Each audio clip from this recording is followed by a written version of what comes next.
Hello everyone, welcome back to my channel and to this video series which I've called Tunes Explained. As you might know, this is where I'm used to show in highlighted musical language my own songwriting and where the so-called Sinclaire style is exposed. Decades of questions about my composing way, like how did you sneak throughout these chords here and there? Where did you get the inspiration from this tune from? How would you name the basic key for this song? And so on.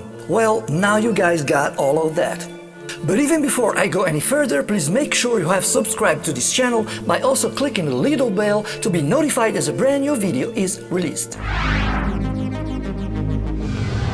As I've stated in prior video, the Sinclaire style, musically speaking, is actually also about pure songwriting. By an effective metaphor, if one updressed dummy is one of my tracks, then my eurobeat sound and arrangements are the dress, and the dummy's body is a real song. This has always been my way to it, and I truly believe it always be. Like I previously said explaining what a song is, it turns out to be very uncomfortable to say with words. Anyway, I'm confident that by playing my tunes on the piano, you guys can figure that out easier. Speedway by Niko makes no exceptions. Despite the fact that this track was known to be an example of fast and aggressive eurobeat, it might happen that it won't ever sound the same to you from now on. Which would really be good to me actually. So let's dig into Speedway harmonic envelope right after the intro.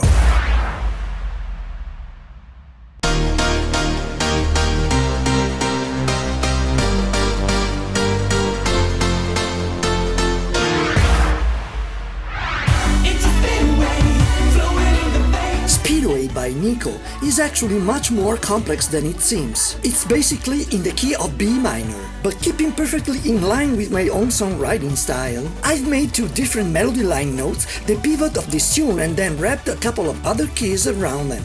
The two single notes are F-sharp 4 and G4. The harmonic pattern for this verse is 5 bars plus 5, and I wanted it to be a mixture of tonal and modal environment. It starts with the song's root chord B minor, followed by suspended E and one reharmonized G major major 7th chord with D in the bass. Then A major with C sharp as a tonic and back to the root chord B minor. As I usually do, the bridge shifts the whole song's paradigm with a quite rude key modulation. In this case, I've been modulating the key of B minor mode to B major mode with F sharp major chord, and that is 2 bars long. In fact, the second chord at the third bar, I got back home into B minor key, G major, B minor, A major, and then here yet again one of my own typical transitional modulation to G major with C major and D major chords. I wanted the refrain not to be too much trivial with G major, and so I started it by one jazzy chord G major major 7th, which is also strongly affecting the lead melody line. It follows suspended A 4th and a B minor. The second half of the refrain restarts with G major major 7th, suspended A 4th and a B minor again. The cue for the final refrain part starts with G major, B minor and ends with another 2 chords transitional modulation. To E major this time by the chords of E major with G sharp as a tonic and A major. And finally, I've made the same theme lying down on the exact same refrain chords by following a slightly different melody. But let's get to the piano and play it all. Here we go, Speedway step by step. Verse goes like this: B minor, suspended E, G major major 7th with D in the bass, which is an inversion of this one, okay? Then A major, and back to the root chord B minor. Dramatic modulation here for the bridge to B major key with this lonely chord F sharp major. But very soon here, back again to the root key B minor with G major and B minor. Now A major. And here I ended the bridge with a typical cadence of mine by shifting the key to G major with C major and G major. Such a cadence would make me land easy on the very first refrain chord G major. But I didn't want it to be that cheesy so that you commonly would expect. So you would expect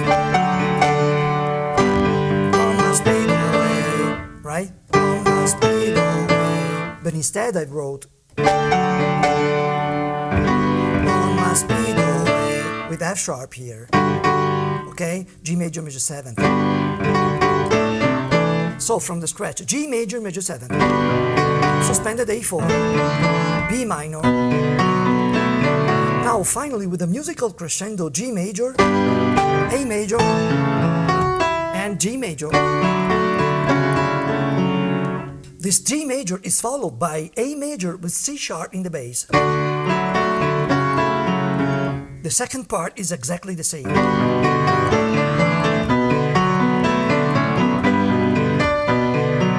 And here comes the tail with the transitional modulation to E major, featuring E major with G sharp in the bass, and the resolution with A major.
The synth phrase deserves some extra thoughts. All synth phrases I've made in my career are singable, no matter how fast they are. You can always remember all of them, sing along with them as much as you do with the lead voice. Some may be stuck in your mind for days because there's a real catchy melody line behind all of them. That has always been my obsession since day one, as well as my guitar solos, by the way. The speed just for the speed?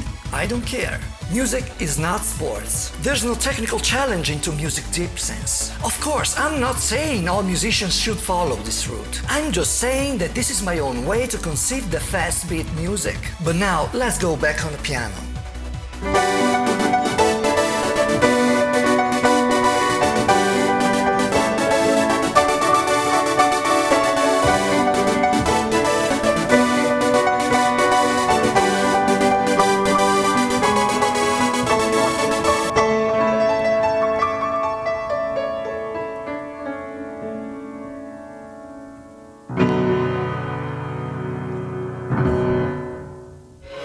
That's all, folks. I hope you guys have enjoyed this episode of Tunes Explained, where my own songwriting and the Sinclaire style are exposed. As always, I'd like you guys to bring me a great deal of pleasure by increasing this channel's subscribers amount. Stay safe and tuned for more. Peace out.